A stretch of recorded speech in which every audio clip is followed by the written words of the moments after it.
I pretty much haven't touched my laptop the entire time over Christmas. I wish I could. Except to spend money on No, Amazon. I've been on Amazon almost every single day. I think we should not. It didn't even require us to be texting each other and telling us what the other was buying. I think we did enough damage on our own.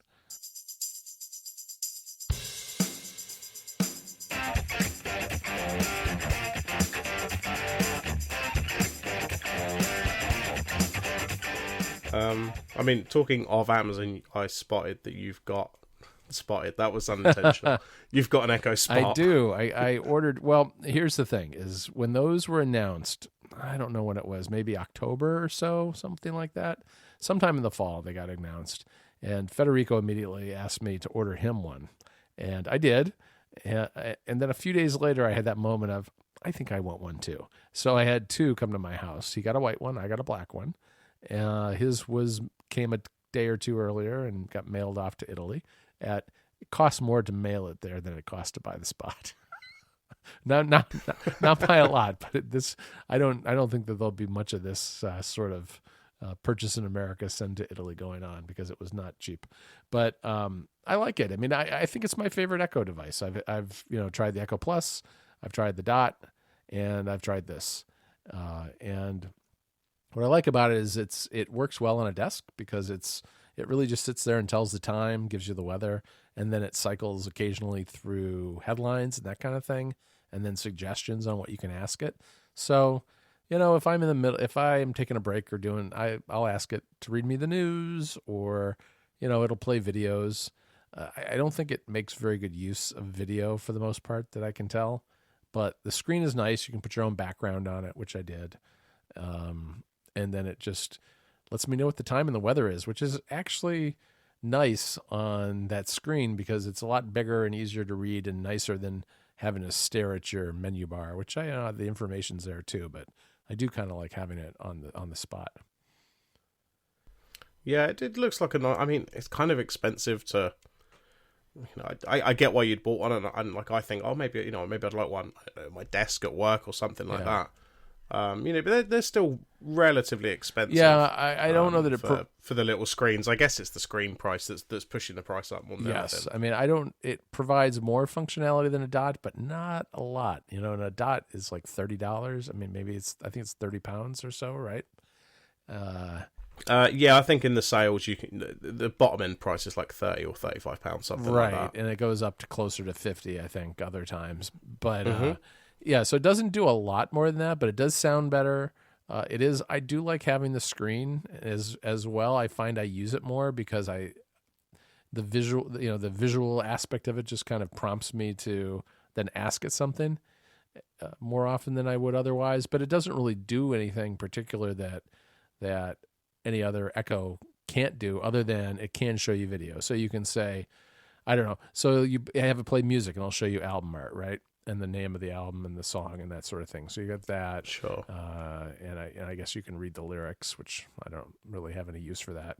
And you can have it play, depending on whether they're fighting with Google this week or not, you can have it show you YouTube videos.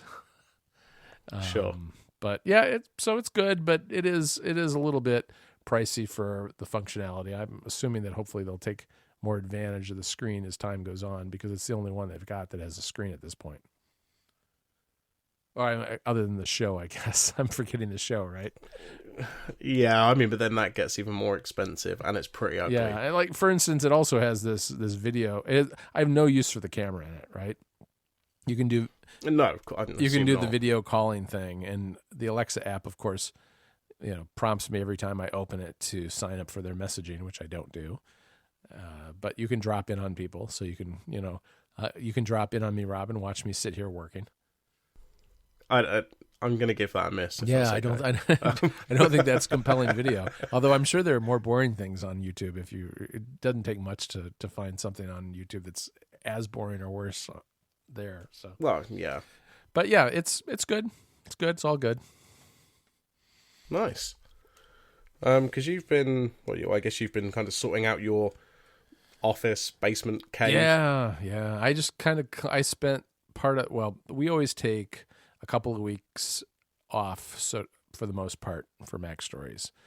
We still have a little bit going on over Christmas and New Year's, but we didn't record app stories for a couple of weeks. We haven't done the newsletter for a couple of weeks, and that takes a lot of the pressure off for about 2 weeks. And I spent a lot of that time organizing the space,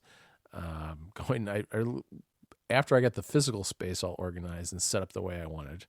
I went through and kind of cleaned up my calendar and cleaned out my email, switched email clients, also cleaned up my task manager, just basically got rid of all the cruft that had built up over the end of the year when I got really busy, and got myself organized for the new year. So that's been nice. And part of that was, finding a place for the spot, figuring out how the spot works. I mean, I got to the point where the spot just sat in a box for a couple of weeks when it first came. But now it's on the desk and everything's good. And I've got, of course, my SNES Classic Mini here, so I can sit back and take a break and play a little Mario or whatever. Yeah, it sounds, it sounds like you've got a very similar Plex setup to me, where you've got a Mac Mini that's no longer being used as an actual computer, and it's more of a sort of media hub. Yep. Right. Sorts. I mean, one of the things that I tried to do with the desk is that it was getting a little out of hand, because I had the Mini on the desk too. I've got 3 things hooked into my display. I've got a Mac Mini, my MacBook Pro, and the SNES Classic Mini. And so I just happen to have, because most people have this kind of thing handy lying around, a 20-foot long HDMI cable. I think sure, of course, 15 or 20. It's something. It's pretty long, and that's a whole nother story. But I took it. That allowed me to keep the Mini connected to the display, but put it across the room on top of a little mini fridge that we have. So I have that sitting there with 3 hard drives connected to it. I've got one that's dedicated to recording over-the-air television, because I got myself an indoor HD over-the-air antenna, which is up on the 2nd floor of my house, and it's connected to this thing called an HD home run, which takes in the signal from over-the-air and converts it on the fly to H.264, and then shoots it over your network to a destination. And in this case, it happens to be a Plex server sitting on the Mini. So the Plex then, does what it does, and I can record TV over the air that way. And in Chicago, I can get a lot of stations that way. But you get that exciting feel when it scans for the TV stations and it says you've got 70 channels available, and it turns out that there's like 4 of them that are worth watching. Because at least in the way it works in the U.S., they divided up the digital spectrum, and some channels will have an HD signal and then a secondary channel or 2 that are all within the same, space. And then other ones will just do all SD, and instead of doing like 2 or 3 channels, we'll do like 7 or 8. And it'll all be like movies from the 50s and TV shows, just old TV. I was watching, old 1960s Batmans dubbed in Spanish, for instance. That's the kind of course. So why wouldn't kind of quality TV that was available? So after weeding through the channels and getting the good ones, so I've got the drive that's recording over the air HD TV, just the major networks in the U.S., and then I've got an old 4 terabyte drive that has my iTunes. Really, what was my legacy iTunes media library on it. It's got all the music that I've ever owned, plus movies I've bought and movies I've ripped and stuff like that. And then a small drive that is acting as a time machine backup for the Mini itself. So it's quite a contraption, and it makes a lot of noise. So I wanted to keep it away from the microphone for when I record, so it's across the room, because those fans can get going if everything's running at one time. Oh yeah, definitely. Mine gets pretty noisy. I mean, mine is just under the TV, and it's got a couple of hard drives attached to it, like you say, backups and iTunes and all that kind of stuff on it. And if you start streaming something from it, or it's doing something when it's updating the library or whatever, that gets pretty noisy. Yeah, it was interesting doing the over the air stuff, because that's super fiddly. I mean, an antenna is not expensive; it's like $40 or something, but getting it placed right was a little bit of a hassle. But once I got it in the right place, now it seemed to be working pretty well. So I've been pretty happy. I've been happy with that, because between that and Hulu and Netflix and now Amazon Prime, basically got plenty of TV. Oh yeah, sounds Yeah. like it. And for someone who doesn't really watch TV, hardly ever, it's more than enough for me. But I think it's satisfying the rest of my family too at this point. Yeah, that sounds like a pretty good setup. I mean, a lot of the like the home run HD home run thing that you said about, like, a lot of that stuff doesn't exist in the UK. Right. We have like kind of free over the air channels and stuff like that. But I don't think any of that can kind of been done like through Plex or anything like that. You kind of have to have like a dedicated DVR of some kind, and that's not going to hook into the Apple TV or anything like that. So it's not quite so easy to do all that. Well, kind the way of stuff. you have to have a a Plex Pass to do this, which is like $40 a year or $4 a month, I think. So it's one of their add-ons, but it just detects the stream coming in, and some of the stuff is beta in Plex, but it records it and then does all the metadata and categorizing, and it provides the guide, for instance, so I can go in. And it's kind of nice because now, I mean, the reason I still have the Mini attached to this display instead of just using something like I do use screens from time to time just to get into that machine from my MacBook Pro, which is fine, except it's always faster if you have a direct video connection, right? So I just have an old dedicated keyboard and trackpad that I have for the Mini, and when I need to do something heavy duty, I just pull those out, switch over to that input, fiddle around in the Mini. But for the rest of the time, I don't have to, because I can have Plex on my MacBook Pro as well and set up the recordings from there, and it just it tells the server, which is the Mini, to do the recording, and it's so far smooth sailing. But I've only had it. I guess I've had it set up since this past weekend. Nice. Yeah, it sounds like a pretty good setup. Yeah, pretty happy with it so far. So, God, maybe Apple will update the Mac Minis at some point, and we can all upgrade our little home servers. Yeah, I know. For a little while, I was thinking I was having a bottleneck, and if I have a bottleneck anywhere, it's probably the Mini at this point, which is why I got they're different these home run devices. They're different ones, and the reason I got the one that does the conversion to H.264 on the fly in the box is for that reason. I didn't want the Mini to have to be doing the conversion of the signal, and that this takes a lot of load off the Mini. Yeah, definitely. So we've got, rumored anyway, this hasn't been confirmed, but there's going to be a Nintendo Direct next week, hopefully. I know. What do you think is coming? Because I worry a little bit about Nintendo, and I worry that maybe they front loaded so much good stuff in 2017 that we might be hurting a little bit in 2018. Yeah, I mean, there's a couple of things that they've already announced. There's the Yoshi game, which is like the paper, and it kind of flips around. There's that game. Isn't there a Kirby game coming too? Yeah, I think Kirby was another one. I don't know if they've shown anything. Obviously, they kind of pre-announced Metroid Prime 4 and Pokemon, but those are likely not coming out this year. But there was a bunch of listings that kind of got leaked on Amazon. Where they were kind of marked as, announced at the Nintendo Switch Direct or Nintendo Direct. But there wasn't really any information there. They just kind of were called like Game 27, which, the very highly anticipated Game 27. That's the one I'm holding out for. So, I'm not really sure, but it's, as you say, it's kind of, I'm hoping they've still got quite a lot for this year, because obviously, we had some pretty big games last year. They've done really well, but they kind of need to keep that going. Yeah. Otherwise, they don't want to have another Wii U on their hands where, everyone was excited initially and then that was it. Right. Yeah. No, I think it's going to be important to have at least a few key first-party games from Nintendo, and then keep it rolling with both the big studios as well as the indie games. And I think they're going to do well with the indie games, because that all is, that's the sort of thing that took a little while to ramp up after the Switch was launched in March, and it really has, and I think it's going to continue. I mean, there continues to be we're at the point finally where if I go on the eShop, there's more there than I want to or can look at, really, which is nice. Oh yeah, I mean that's been. I think that's probably, if anything, been kind of their strongest part of the Switch, Yep. really, because the first party games have always been good. Like, I don't think nobody's going to argue that the Wii U games from Nintendo weren't good games.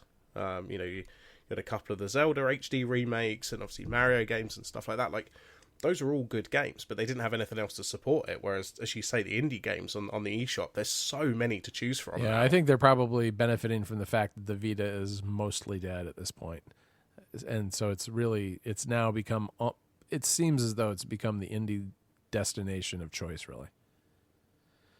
Oh, yeah, and that's, to be honest, that's where I want to play my Yep. indie games that I'm buying. I don't want to turn on the PlayStation and wait for a 3-hour update to install so that I can play Right, them. and those games most of them don't need that resolution and all the other things that you would otherwise get with, with the PlayStation, and so it's a perfect fit. Have you played Rocket League on the Switch, or are you still just playing that on the PS4? No, I haven't bought it yet. I don't know if I'm going to, just because obviously I've already bought it on the PS4. But you've been playing quite a bit of it. No, right? I actually haven't. I've been thinking about playing it, but I really haven't. So I'm going to download that. Have you played Overcooked? Overcooked is another good indie one. No, that's another one I haven't You played should definitely yet. get that one. That's a really good game. It's fun. No, the last couple of weeks I played the Horizon Zero Dawn DLC, and then I played Life is Strange as well, which I ended up playing the whole lot over a day. Oh wow, that's great. I mean, that's a game that I just downloaded on iOS because it's interesting what's going on with iOS, because we saw some really big and important titles announced at the end of the year, and it's going to be interesting to see if that's maintained and whether that's supported kind of more deeply by Apple. I mean, right now it's kind of it seems like more of a marketing push than anything else. It's games that have been out for a while, but big name games, things like Fez and Life is Strange and a bunch of others. But I still feel like, we've got the Apple TV over there in the corner where no one's really paying attention to it. Fez isn't on the Apple TV, which it feels like a natural fit. But my guess is that they didn't bother because there aren't enough players over there. Yeah, I mean, for me, I saw Fez was out on iOS. I haven't played Fez, but I saw it was out on iOS, and I thought, oh, that would be good. And then obviously, as you say, it's not on the Apple TV, and I thought, well, I'm probably not going to play it on my phone. Like, that's just not where I want to play games. The control scheme, you really. I mean, I know you've got a Steelcase Nimbus controller, right? I mean, yeah. So I've got one of those hanging around somewhere. It's good with a controller, but on a phone maybe not so much. I mean, on an iPad, yes, but it's not a great. It's still a nice game, but it's a little fiddly with the controls because it was designed with a controller in mind. Yeah, I mean, if you want to send me an iPad, I'm happily play it on that. But I don't have any of those lying sadly, around. I'm not a multi-pad lifestyle guy like some of our friends. No, all I've got is a iPad Mini 2, 1 maybe. It's pretty old. Yeah, at I'm this pretty point. sure that's not supported. It doesn't even support iOS 10. So Well, we still I won't be downloading it. Yeah, on we that. still have one of those around our house somewhere too, I think.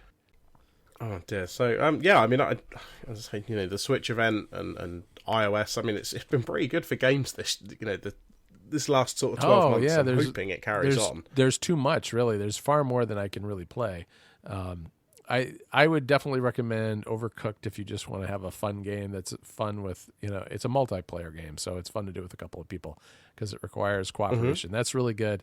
I'm looking forward to Red Dead Redemption, right? But that's probably not a 2018 title, is it? Well, I mean, they say it is. There's been no announcement of a delay Okay. yet, but we also haven't seen anything At all. since they said it was delayed, Right. Which was quite a while ago at this point. They've the last thing they said was spring, which would be sort of April, May time. But we're already in January and we haven't heard anything about that yet, so I'm guessing it's probably going to get delayed Did again. you see the trailer for Valley of the Gods, the Campos Santos game that's coming in 2019? Oh, is that 20? I thought that was like nearly No. ready. But yes, I did see it. Yeah, it looks really cool. No, it's 2019. All they're saying is 2019 right now. Yeah, that's fine. I mean, another 6 months and we'll be into E3. Yeah, that's true. That's true. I never feel like I really follow E3 well enough because of WWDC. I'm just too conferenced out. I'm either because there have been times when it's been almost right on top of WWDC, and it's almost always that, or otherwise like right immediately after. But yeah, I'd like to pay a little more attention to that this year too. Yeah, I mean, E3 is a little bit harder to follow than, say, something like WWDC, where it's basically just the keynote at the beginning of the week. That's all you really need to pay attention to. Right. You know, you've got multiple. Whereas E3, you've keynotes. got every single manufacturer comes out, and you've got all the publishers, and you know, they all have their own little keynote across, you know, 3 or 4 days or something. It's a little bit harder to keep track of. That's what YouTube's for, though, right? Well, yeah, that's pretty much what I do. I just wait until it's done and then go and get a roundup from somewhere. Same here. Cool. Might as well, I guess, probably wrap it up there. It's probably a good place to sounds stop. good. So, well, I guess we'll be back in a couple of weeks. Talk to you later, Rob.